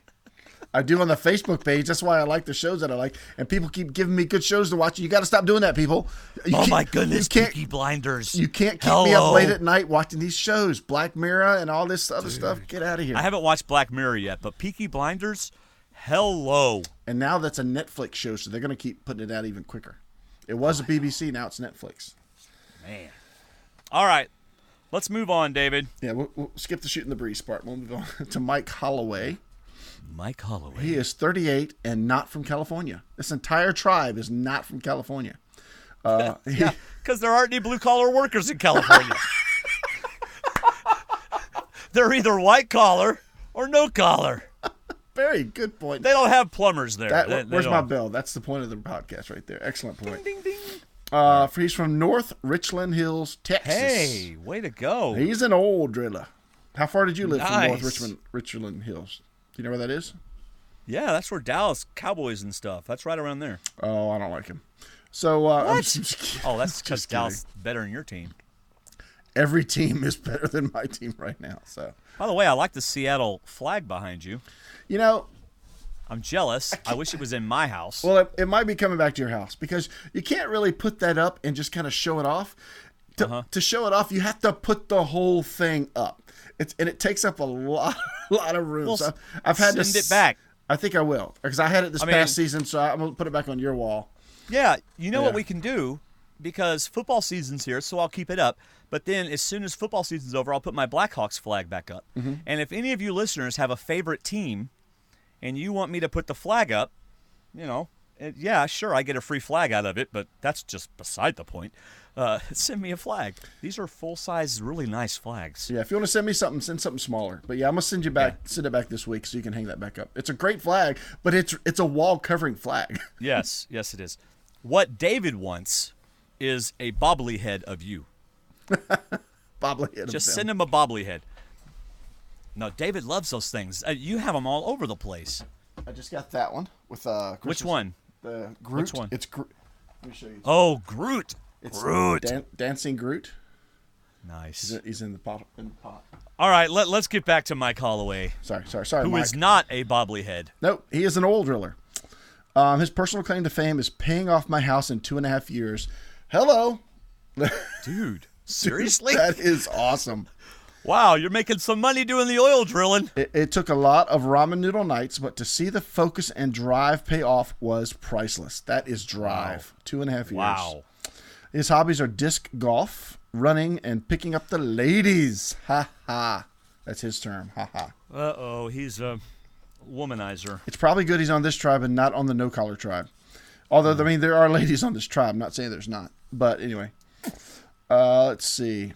Pet peeves are people who are bad at time management. I agree. I like that one too. If you say you're going to be somewhere at a certain time, be there. Also spelling. Okay, I'm guilty of that. I can't stand it when someone can't spell. He is.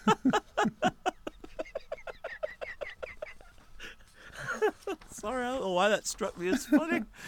Okay. His 3 words. This is good.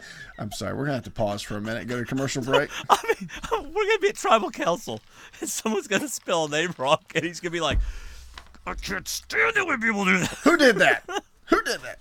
You're not in my alliance anymore. That's right. I'm going over with Sierra because she likes to be on time. That's right. That's true. He could bond with her. His 3 words are loyal, ambitious, and clever. He is most like Cochran because he knows the game and how to move pieces. No, this guy is not like Cochran. No, not at all. All right, go ahead. But Ozzy because that dude has the best posture of anyone and he's a bad A. And Rob because assuming means Boston Rob, he takes over and gives 110% at everything. Yeah. So good people there. Let's see. He wants to be on Survivor. There's a competitive fire inside me. I can't get enough. I live to compete daily in my own life. If you guys let me loose on the challenges, you will see. I want to see if I'm as good a manipulator as I think I am. Ooh. That's either a good thing or a bad thing. Yeah. Obviously, it's either a good thing or a bad thing. But if he really is as good of a manipulator as he thinks he is, that'll be great for him. But if he's not, it's going to be disastrous. All right, listen to this. Why he'll win. He says, my life is constantly changing. At work, I must adapt to what the oil well is doing, and sometimes drastic measures need to be taken. In my personal life, I have had to overcome being molested and bullied when I was young and not having a father. Goodness gracious. Yeah, learning to be influenced by the right people has been no easy chore.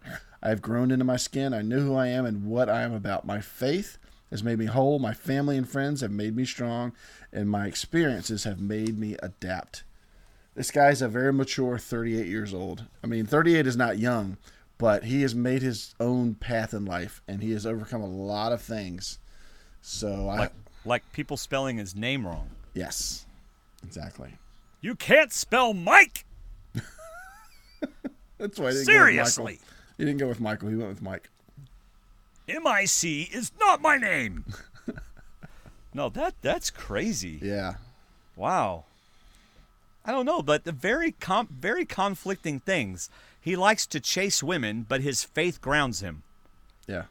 That doesn't jive for I me. think the picking up the ladies was more of a joke because he says haha afterwards. Oh. Okay. As far as his hobbies. So maybe that was his thing before he met his wife. But is he married? Yeah, he says my family. Well, he says my family. No, I take that back. No, he might not didn't be say married. he was married. He said my family and friends have made me strong. So. All right, hold on. I'm looking at the other. Okay, you got Sierra who likes time management. Lindsay. Boy, he's not going to get it wrong with Rodney. Man, Rodney's like a lone. Rodney ain't going to last long in this thing. I'm telling you. This tribe. That's just kept pointing at Garrett when I saw Rodney, and not for all the same reasons, but for many. Yeah, but Mike, I think Mike and this Dan Foley guy are probably going to get along really well. I think Mike's going to do well based on his tribe. So I'm going to say merge to late. I like this as an older tribe. And I agree. He's the one that's the young of the older three. Yeah. But yeah. Yeah. I'm glad we're doing this by tribe and not just random, because it gives us a chance to kind of get a feel for the tribes. Yeah. I'm glad you thought of that, David. All right. Next we have Kelly Remington, who I'm immediately liking because of her occupation, but go ahead. Oh boy, let me guess. Yeah, I figured. David, did you study criminal law in school? I think I may have mentioned it once or twice. Move on. Yeah. Criminal law. And what do you do for a living? Phones? Communication specialist. I'm sorry, I'm not messing with what you do, but I've always thought that is so funny, because you're a communication specialist and yet you went to school to be a cop. I don't understand. And my wife doesn't either, but she's so glad that I'm not in that occupation. All right, Kelly Remington. She is blonde hair, kind of a, what would you say? I'd say fit. She's not like, yeah, she's fit. She's not skinny, but she's fit. Age 44, blue collar, obviously. Current residence, Grand Island, New York. Don't even know where that is, other than Northeast. Occupation, state trooper. Personal claim to fame, my career, because I get to use my pepper spray. That's why I love doing this raw, and I've not read any of this. It's great. This is the way we need to do this. Who the heck are these people every single year? Or every single season, because this is awesome. She loves her career. My personal claim to fame. I get to use pepper spray, handcuffs, nightstick, and taser before I even walk out of the house. Oh my gosh, she has a sense of humor. So if she was married, she's probably not anymore. She has a sense of humor. There you go. Yes. I love it. Okay, oh man. And you can tell right away that that's one of those sense of humors that the guys are going to like too. Yes. You know what I'm saying? So, and being a state trooper, she's probably got that. She's got a lot of guy friends that she hangs around with. So she's going to be really good at talking with the guys. Adaptable. Yeah. Boy, her and this Dan guy, boy, I'm liking this tribe a lot. Mm-hmm. This tribe's going to go far, buddy, except for that first guy. He needs to go. All right. Here we go. My career. Okay, this is a personal claim to fame. I'm going to read it all the way through now. Mm-hmm.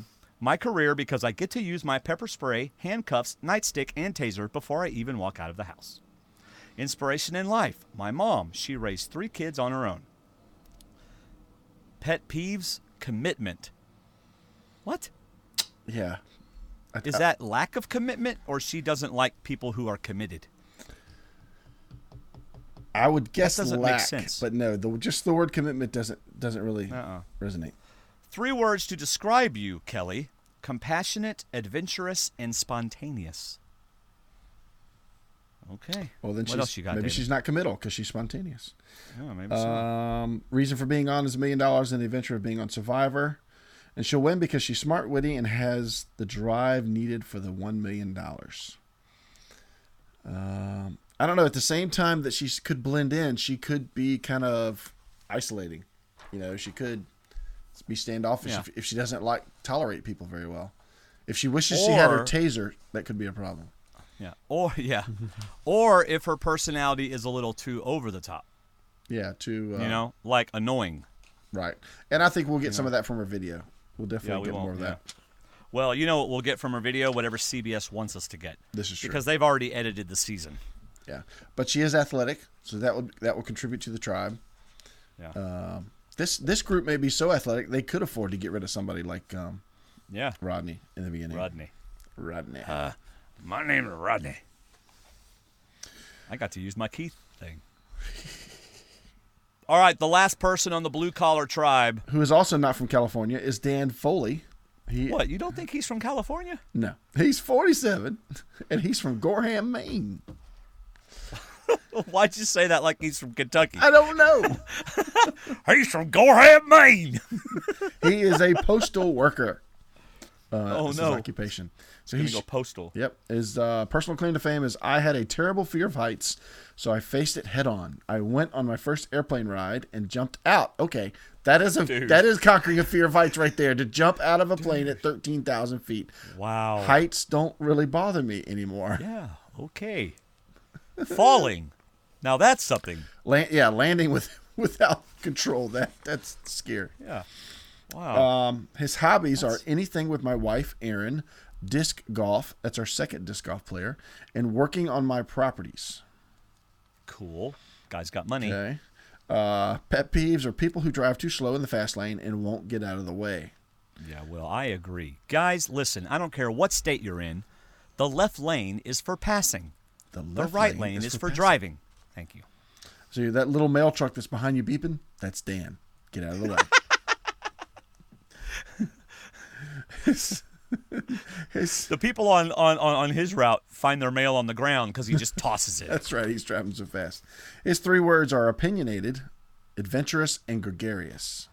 Yeah, he strikes me as a gregarious kind of guy. Yeah, he's kind of. I see him as being kind of outspoken. Oh, really? Yeah, I do. I think he's going to be. That's a negative. Yeah. I'm kind of iffy right now. I want to see the video. I don't know. I kind of like him. He's most like. I think I have Stephanie's competitive spirit, Tony's cunning and scheming gameplay, and Rupert's strength, love of family, and stunning good looks. So he does have a sense of humor. Yeah, apparently so. I don't know. I'll be interested to see how he presents himself in the video, like you said. Even no matter what CBS gives us, listening to him talk and how he presents himself, if he laughs a lot, that could be really good. If he tries to cut up, so that's good. His reason is to claim my rightful place amongst the elite winners of Survivor. Second, to challenge myself in the greatest psychological and sociological challenge ever. He said, why he'll win is, as a landlord, I am excellent at reading people and controlling some pretty out of control situations. As an Irishman, I have a glorious stubborn streak and I hate to lose. As a technician, I have a very analytical mind, so I'll be great at puzzles. I'm also very good with my hands, and I'll be a big help around camp. I am the entire package. So Rodney's the total package, and Dan's the entire package. Yeah, unfortunately, I'm not liking Dan as much as I thought I was going to like Dan. This is why we read it raw from the beginning to end. My initial thought. Yeah. Yeah. I am not above taking the rules of fair play in a spirited competition and grinding them to dust beneath my heel. That's a positive. Yeah, that is a positive. So I don't know. The one word that scares me is opinionated. How he fits in the first 3 days could decide if he's first or if he's in the group. Yeah, because a 47-year-old opinionated guy, that's not always good, especially if he's gregarious, which means that he's out there, he's loud, he likes to talk, right? You know, and if you're opinionated, that might not be good. If he talks too much, yes. Yeah. You know who's going to hate him? Rodney.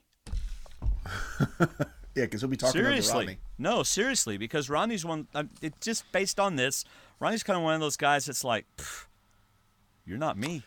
And if the other 4 have to choose, who are they going to choose? The captain of the football team for challenges or the mailman? Yeah. So we'll see.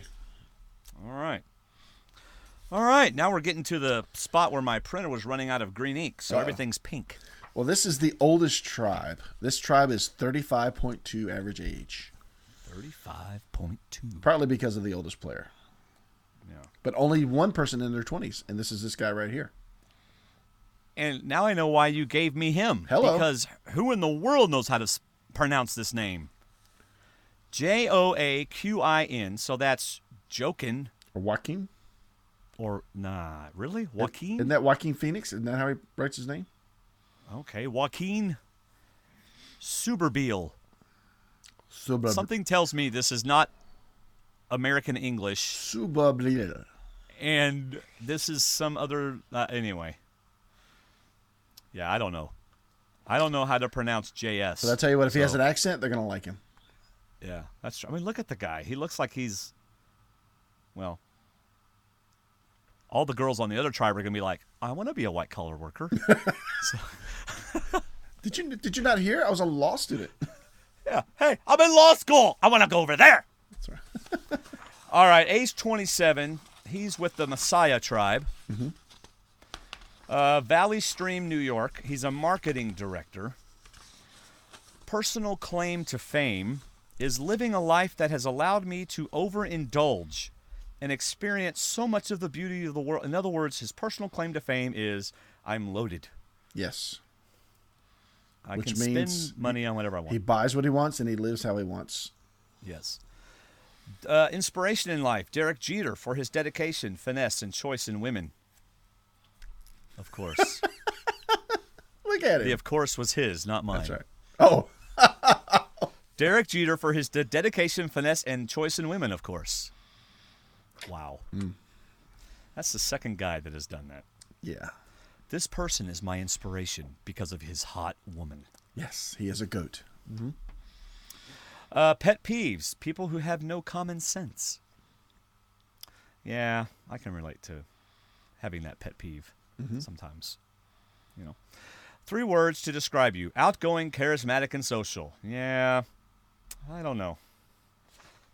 3 words to describe. I don't know, David. I don't want to pass judgment on him yet. I need to look at the rest of his tribe. Yeah. What else do you got on him? He's not like any prior contestants. It's the first time you'll ever see anyone like me. I promise you will enjoy this. This is the cocky guy. Yeah.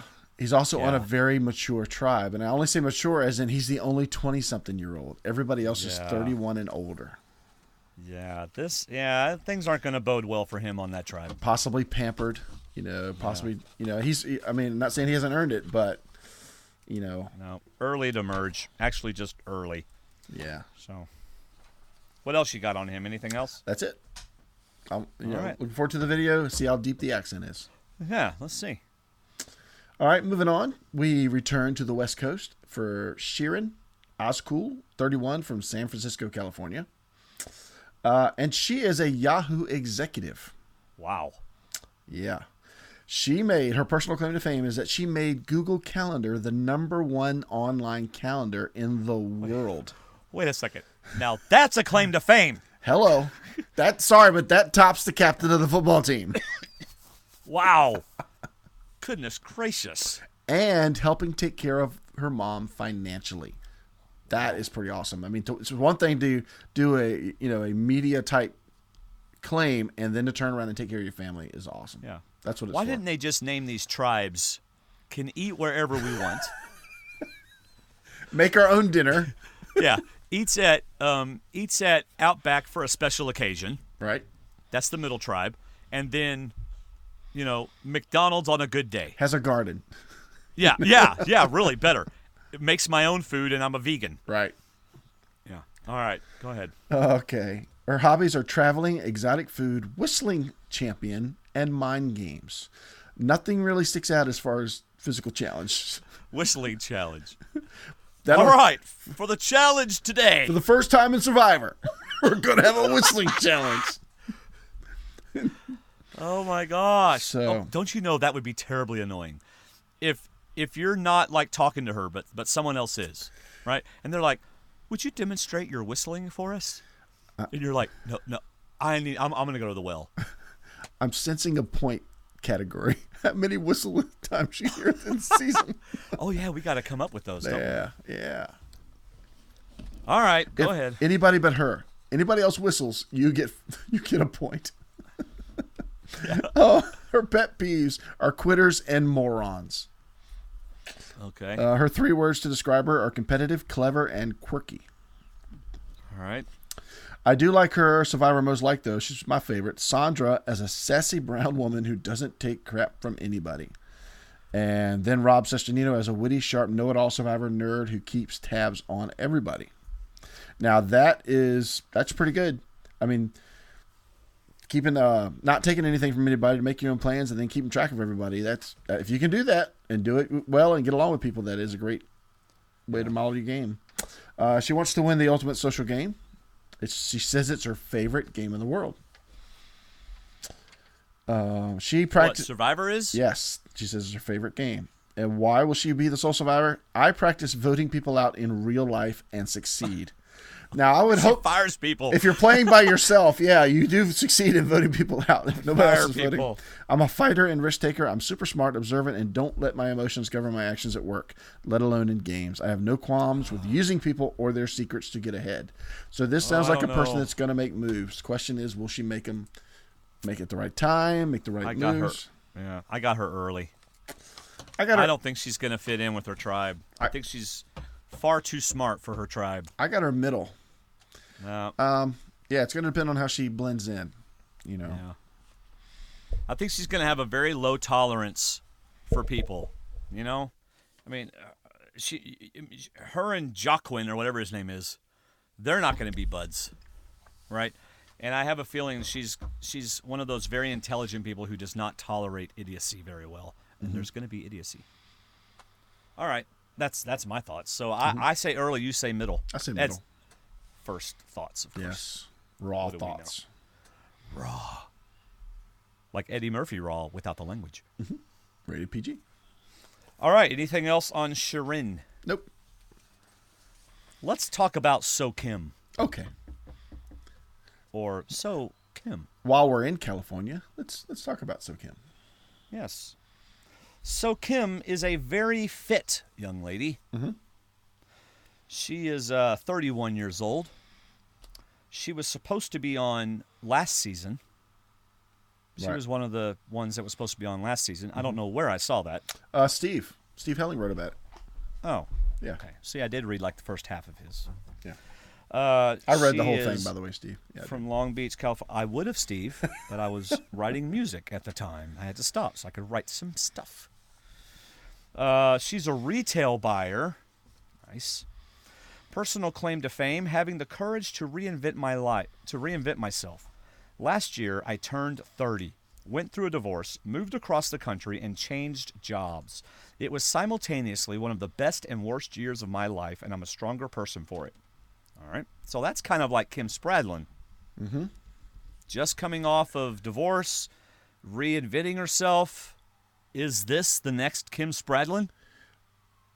Could be. I mean, when I first saw her, I immediately liked her from initial visual reactions. She looked like somebody that could get along in the group. But my thought is, this is a woman that's been through what you just read. And then you've got the Yahoo executive.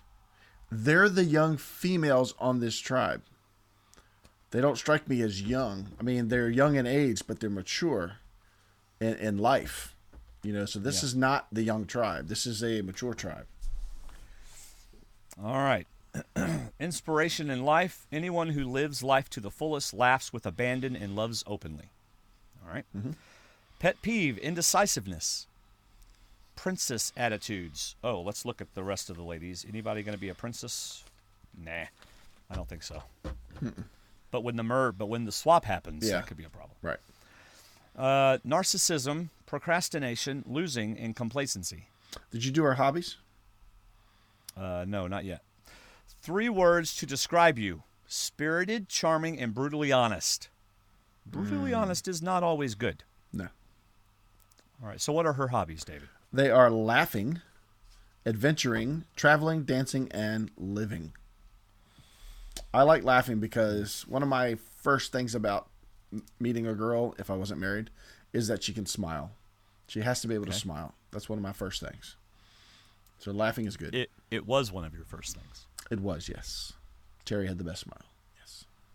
My wife had a gorgeous, still does. That's one of the things I fell in love with, was her smile. Mm-hmm. In fact, I wrote her a song for our wedding, and in it, I specifically addressed her smile. Yeah, I did. You ever heard that?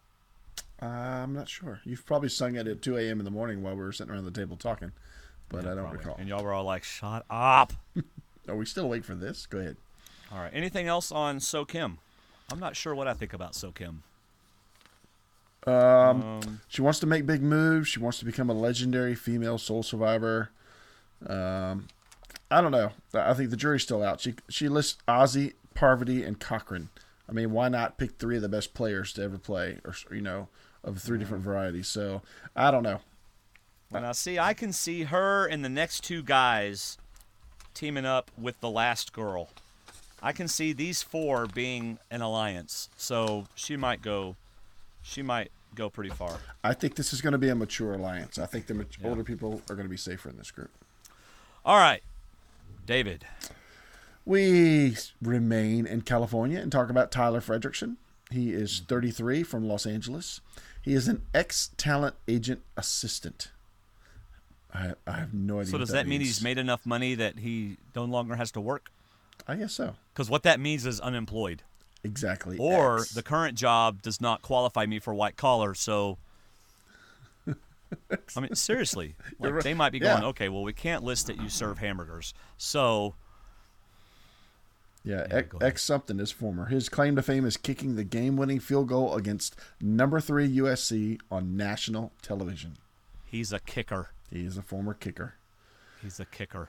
You either love him or hate him. And at least he admits to what he did in the game. Just saying. Yeah. His hobbies are doing what others won't. Okay.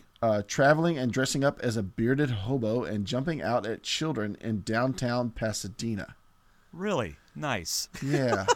Bring that up to the tribe and see how they feel about that. Yeah. I remember the time. There's a good chance he scared a child of one of the other castaways. There's so many from California. His hobbies are, his pet peeves are quitters, apathy, people with horrible work ethics, and whiners. You know, of course, they list 30 pet peeves, and CBS picks out the ones that are going to relate to Survivor. Sure. His 3 words are achiever, competitor, and manipulator. And he's most like Boston Rob because I'm a flirt with a relentless passion to win and will cut my tightest ally at the last minute. Do you see his inspiration in life? Because I think this also talks to who he is. Mm-hmm. I think this guy has a good chance. No, I don't have that. His inspiration in life is Steven Spielberg, but the reason why, listen to this, because he succeeded by convincing everyone at Universal Studios, including lying to the gate guard, that he was a director before he ever was. This guy, of all the people we've heard, sounds the most like Boston Rob to me. Mm-hmm. I mean, if you're going to compare somebody to Boston Rob, this guy, I think, has a really good shot of doing really well. I'm going to say late. I like him. He is a huge fan. He's never missed an episode.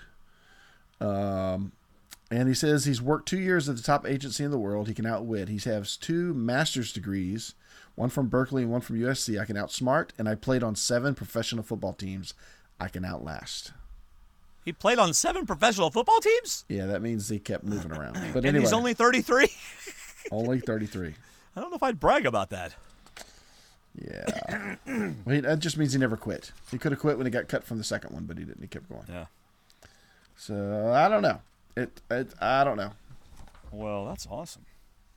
No, I like him. Yeah. I think he's going to do really well. All right. Next, we have Max Dawson. What's crazy is today I was watching a clip from this guy that was doing a message at a thing, and he looked exactly like Max Dawson. And I thought, oh my gosh. But nonetheless, Max Dawson is not the guy I was looking at. Max Dawson has a full beard. He looks like he's already 39 days into the game. Yes, he does. Right. He's 37 years old, from Topanga, California. Mm-hmm. He's a media consultant. Personal claim to fame, I taught a college class on Survivor at Northwestern University. Wow. There is a video of his class on YouTube where Scoopin shows up and does a speech. Wow. I think it's on YouTube. I'm pretty sure it is. Okay, look at the way this guy is standing. This guy is standing like, I know everything. He does. Thank you very much. He does about Survivor. Doesn't it? Yes. No, but I mean, he has that look about him. He's got that Professor Smarts look. I mean, I don't see too many smile pictures. I see a lot of standing there looking at the camera like, I know who I am. Do you know who you are? Yes, exactly. Very confident. Yes. Very self-confident, too. Inspiration in life, my father, who has survived Vietnam, heart disease, cancer, blotched surgeries, MRSA, and more than 40 years of living with my mom and grandmother. So a little bit of a sense of humor. How can it be more than 40 if he's only 37? No, it's not his father. Oh, his father. I'm sorry. I missed what you started out saying. Sorry. All right.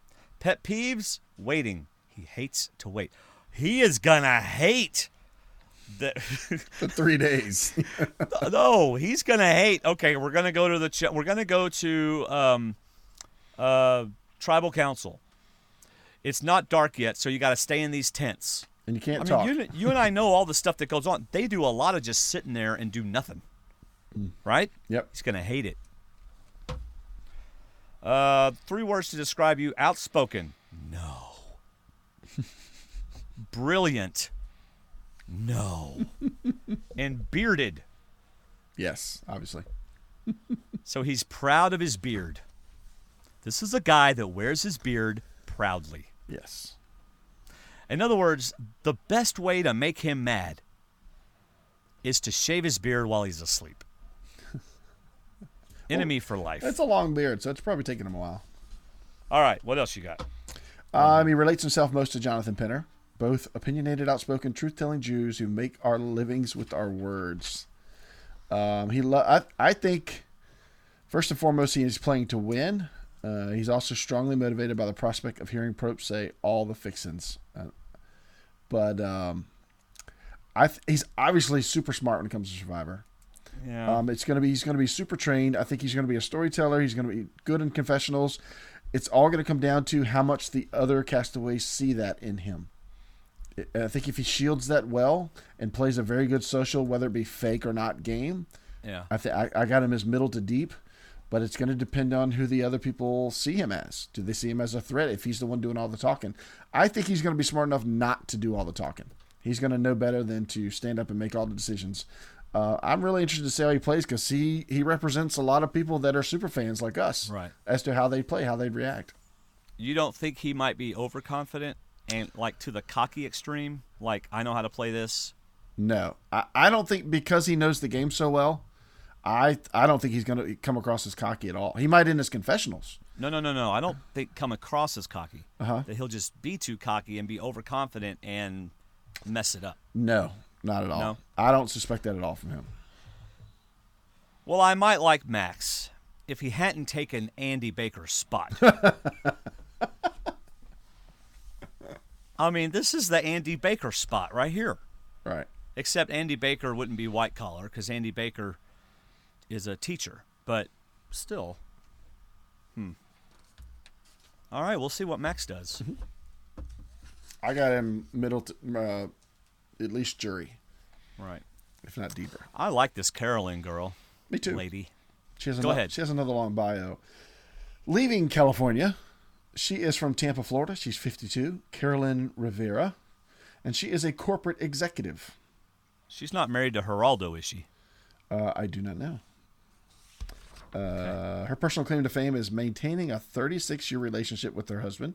Nope, she's not married to Geraldo. That's true. Raising 3 successful kids and getting my master's degree while working full-time. I have also been able to mentor others and guide them to complete their education. My first thought was my mom.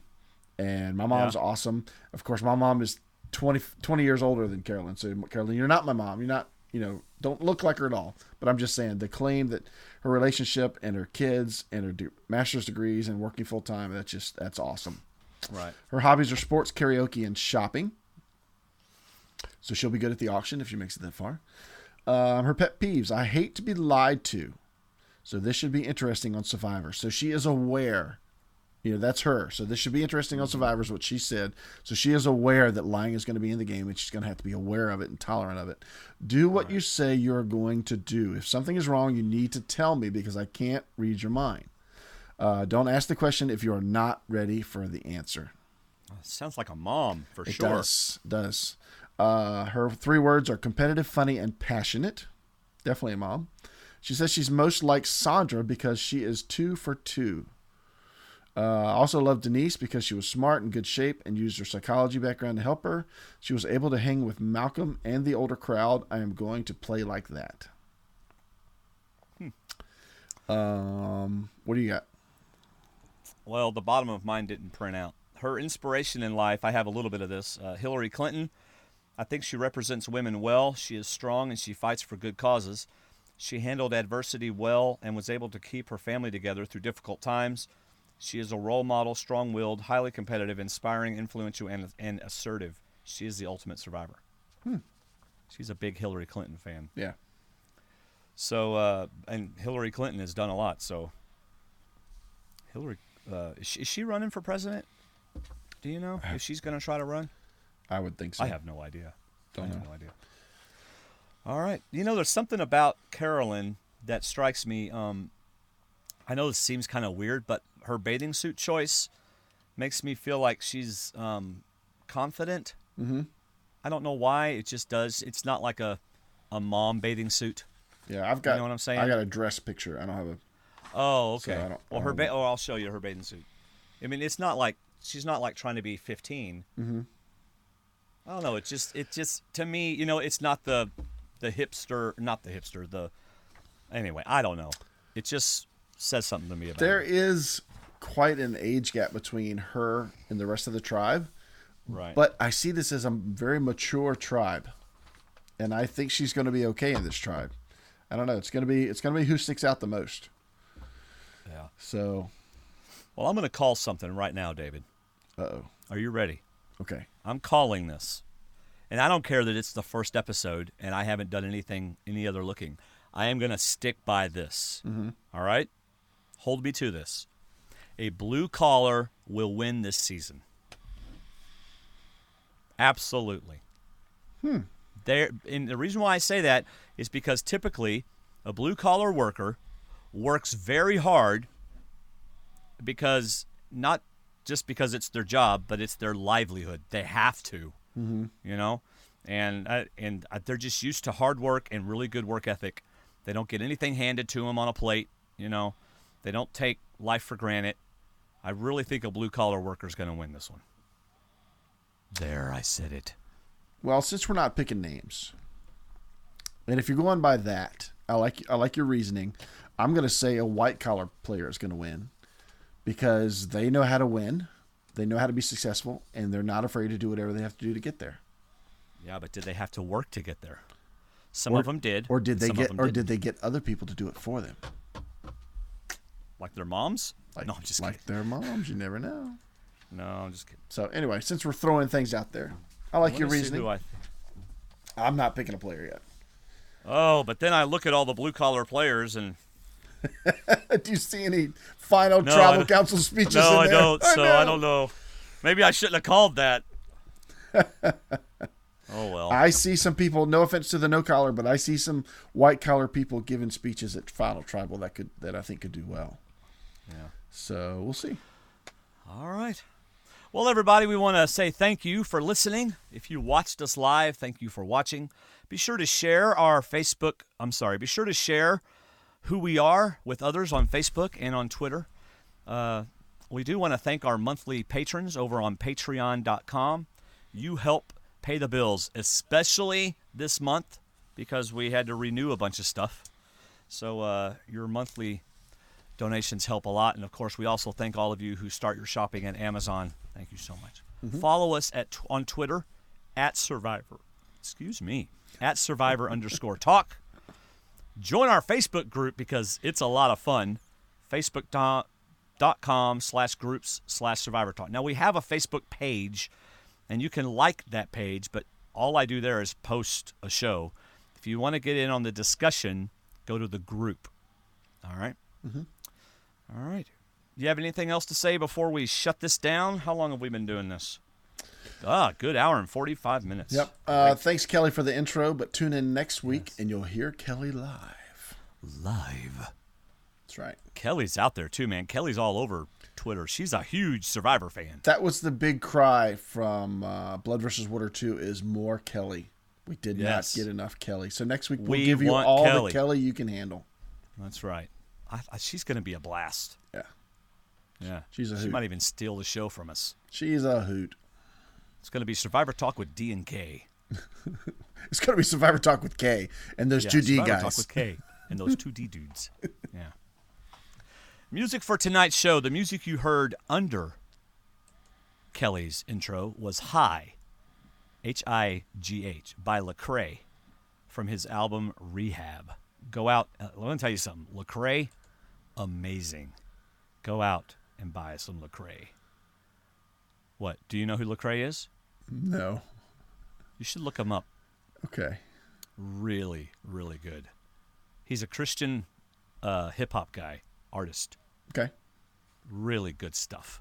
Yeah, because the name is High off of the album Rehab. Is that what you were? That's kind of what I was just getting at. I'm hearing this raw. So I'm you need to go listen to it. Way. You should go listen to it.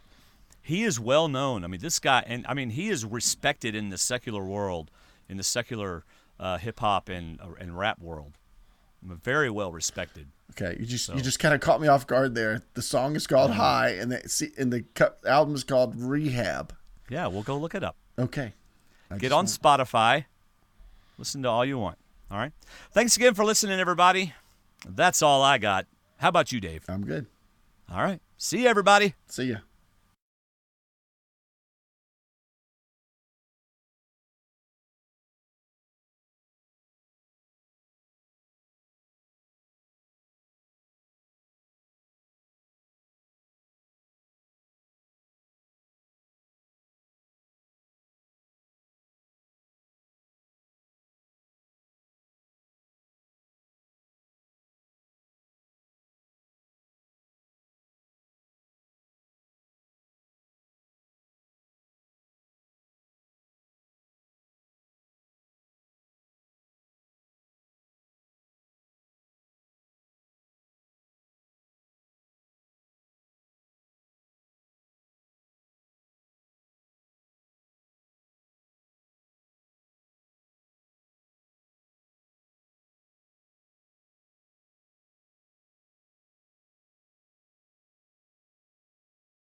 Thanks, Kelly. Hello, everyone. Welcome to the show. I'm going to do that again, Dave.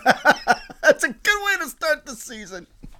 Wow, you're blaring me out. Sorry. Dad.